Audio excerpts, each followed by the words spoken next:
Hello students, welcome to the math channel all in one. आज आपण पाहणार आहोत क्लास 8 सायन्सचं दुसरं सत्र, सेकंड सेशन. पहिलं सत्र आपण बघितलं सेतू अभ्यासक्रम. तर आजपासून आपण सुरू करणार आहोत सायन्सचं first lesson, living world and classification of microbes, म्हणजेच सजीव सृष्टी व सूक्ष्मजीवांचे वर्गीकरण. हे आज आपण पाहणार आहोत. तर याच्यानंतर एक टॉपिक संपलं की त्याच्यावर होमवर्क देणार आहे. ते होमवर्क तुम्हाला सोडवायचे आहेत.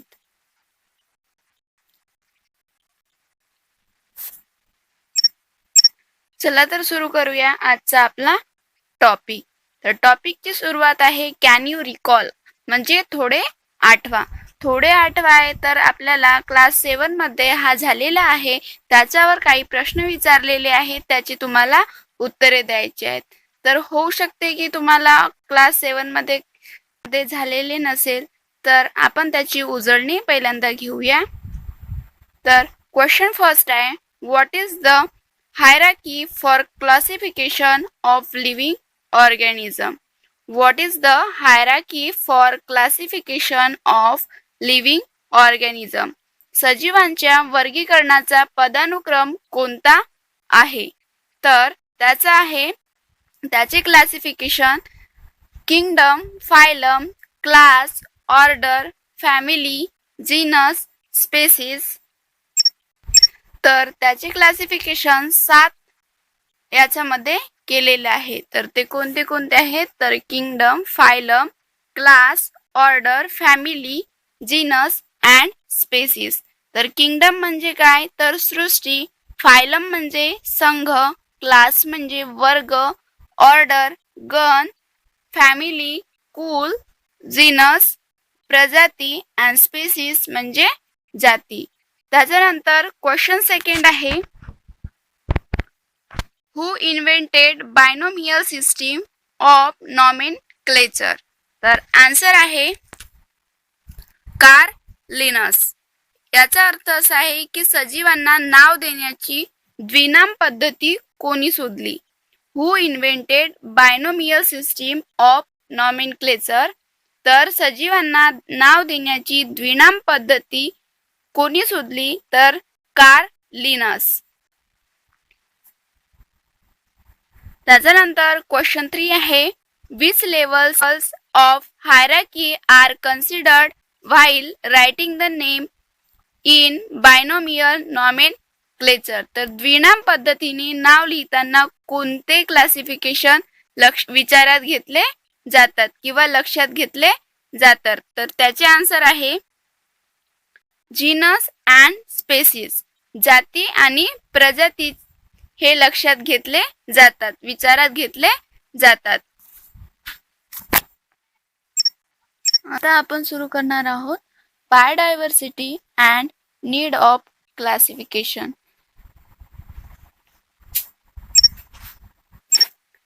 याच्यानंतर बघणार आहोत आपण biodiversity and need of classification. Biodiversity म्हणजे जैवविविधता आणि त्याचे आपण क्लासिफिकेशन म्हणजेच वर्गीकरण पाहणार आहोत. तर last year we learn that all the living organisms on earth have adapted according to geographic region, food ingestion, defense etc.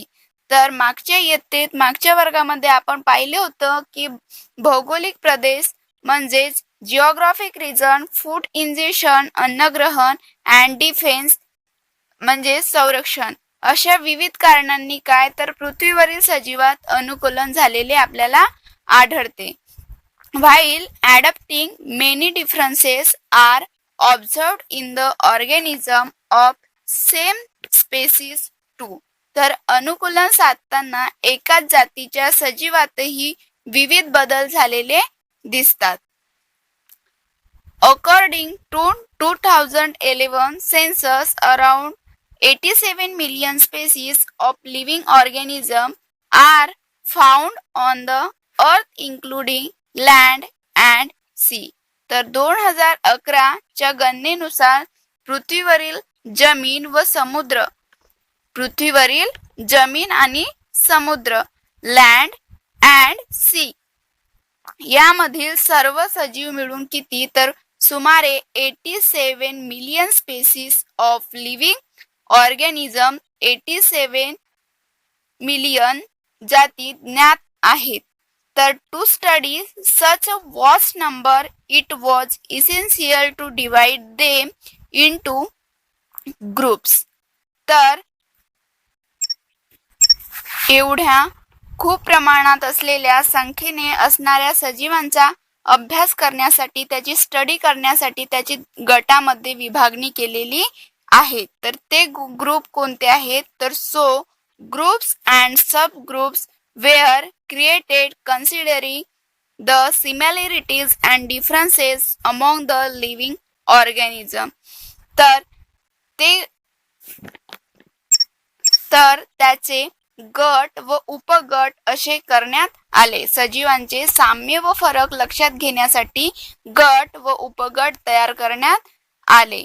This process of dividing living organism into groups and sub groups is called biological classification. Biological क्लासिफिकेशनची definition असा प्रश्न विचारला तर ही आहे biological क्लासिफिकेशनची definition. तर काय म्हणतो, तर this process of dividing living organism into groups and sub groups is called biological classification. सजीवांचे ग्रुप अँड सब ग्रुप म्हणजेच गट व उपगट बनवण्याच्या या क्रियेला आपण म्हणतो बायोलॉजिकल क्लासिफिकेशन म्हणजेच जैविक वर्गीकरण. क्लासिफिकेशन म्हणजे वर्गीकरण, बायोलॉजिकल म्हणजे जैविक. आय होप की एवढं कळलं असेल. त्याच्यानंतर पुढे आहे आपला Robert Harding Whittaker 1920 to 1980 was an American ecologist. Robert Harding Whittaker हे 1920 ते 1980 चे अमेरिकन परिस्थितिक तज्ज्ञ आहेत. अमेरिकन तज्ज्ञ आहेत, शास्त्रज्ञ आहेत. In 1969 he divided living organism into 5 groups. त्यांनी इसवी सन 1969 मध्ये सजीवांचे 5 गटात विभागणी केली. तर ते विभागणी कोणती आहे ती आपण पुढील प्रमाणे पाहणार आहोत. तर for this classification Whittaker considered following criteria. तर वर्गीकरणासाठी व्हिटाकर यांनी पुढील विचार लक्षात घेतले. तर कोणते, complexity of cell structure. Complexity of cell structure म्हणजे पेशीची जटिलता. तर त्याचे आहेत 2 प्रकार, prokaryotic and eukaryotic. Prokaryotic and eukaryotic. Next आहे कॉम्प्लेक्सिटी ऑफ ऑर्गॅनिझम. सजीवांचे प्रकार तर ते आहेत युनिसेल्युलर अँड मल्टीसेल्युलर. याच्यामध्ये वर्गीकरण झालेले आहे, क्लासिफिकेशन झालं आहे. तर हे काय आहे, कॉम्प्लेक्सिटी ऑफ ऑर्गॅनिझम. त्याचे मोड ऑफ न्यूट्रिशन प्लांट्स आहेत. प्लांट्सचे प्रकार आहे ऑटोट्रॉफिक अँड फोटोसिंथेटिक. तर ऑटोट्रॉफिक म्हणजे स्वयंपोषी आणि फोटोसिंथेसिस म्हणजे प्रकाश संश्लेषण. त्याच्यानंतर आहे fungi. Fungi saprophytic absorption from dead organisms.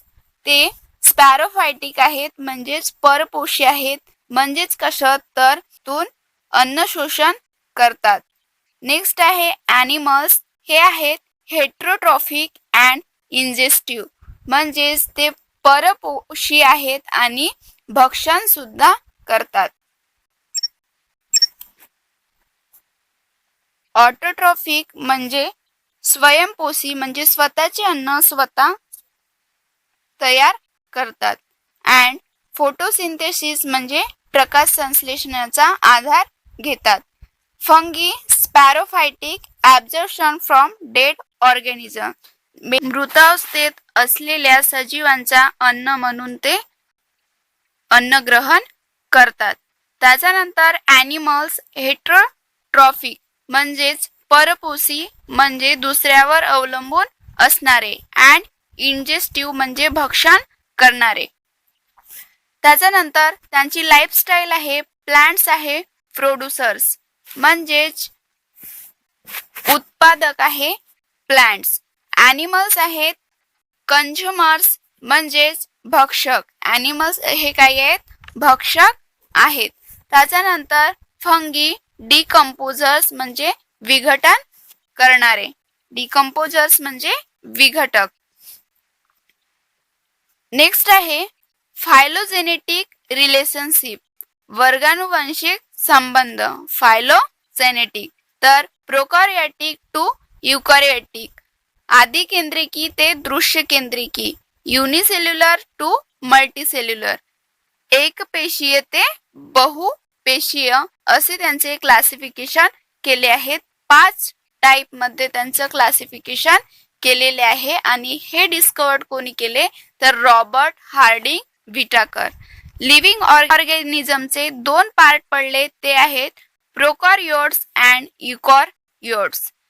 प्रोकॅरियोट्सचा एक टाइप पडला तो आहे युनिसेल्युलर. प्रोकॅरियोट्सचा एक टाइप झाला तो आहे युनिसेल्युलर. युकॅरियोट्सचे 2 टाइप आहेत ते आहेत 2 टाइप मध्ये वर्गीकरण झालेलं आहे क्लासिफिकेशन झालेलं आहे तो आहे युनिसेल्युलर अँड मल्टीसेल्युलर. युनिसेल्युलर मध्ये किंगडम 1 म्हणजे सृष्टी 1 याचा मोनेरा मध्ये क्लासिफिकेशन झाला आहे. युनिसेल्युलर म्हणजे प्रोटिस्टा किंगडम 2 प्रोटिस्टा मध्ये क्लासिफिकेशन झालेलं आहे आणि मल्टीसेल्युलरचा फंगी प्लांटी अँड ॲनिमेलिया म्हणजे किंगडम 3 किंगडम 4 किंगडम 5. फंगीचं काम काय आहे तर cell wall present but organism can't perform photosynthesis. त्यांना पेशीभित्तिका असणारे सेल वॉल असणारे पण फोटोसिंथेसिस म्हणजे प्रकाश संश्लेषण करू न शकणारे अशी कोण आहे तर फंगी. त्याच्यानंतर किंगडम 4 प्लांटी म्हणजेच वनस्पती. त्यांना cell wall present and organism can perform photosynthesis तर त्यांना पेशीभित्तिका असणारे व प्रकाश संश्लेषण करू शकणारे. नेक्स्ट आहे kingdom 5 animal. Kingdom 5 animal no cell wall पेशीभित्तिका नसणारे. त्यांना नो सेल वॉल म्हणजे त्यांना पेशीभित्तिका नाहीत असे 5 गटामध्ये वर्गीकरण केलेले आहे. ही आहे 5 किंगडम सिस्टीम ऑफ क्लासिफिकेशनची डायग्राम. याच्यावर तुम्हाला होमवर्क आहे. First question what is mean by biological classification. Next question who divided living organism in 5 groups. Question 3 which are the 5 kingdom system of classification. तर याचे उत्तर तुम्हाला कमेंट बॉक्स मध्ये सांगायचे आहेत. याचे तुम्हाला ग्लॉसरी आहे म्हणजे शब्दसूची. बायोडायव्हर्सिटी म्हणजे जैवविविधता. लिव्हिंग ऑर्गॅनिझम सजीव. जिओग्राफिक रिजन भौगोलिक प्रदेशात. फूड इंजेक्शन म्हणजे अन्नग्रहण. डिफेन्स संरक्षण. सेल पेशी. न्यूट्रिशन पोषण. फोटोसिंथेसिस प्रकाश संश्लेषण. किंगडम सृष्टी. तर नेक्स्ट व्हिडिओमध्ये आपण बघणार आहोत किंगडम 5 चे क्लासिफिकेशन झालेले आहे त्यांची डिटेलमध्ये इन्फॉर्मेशन.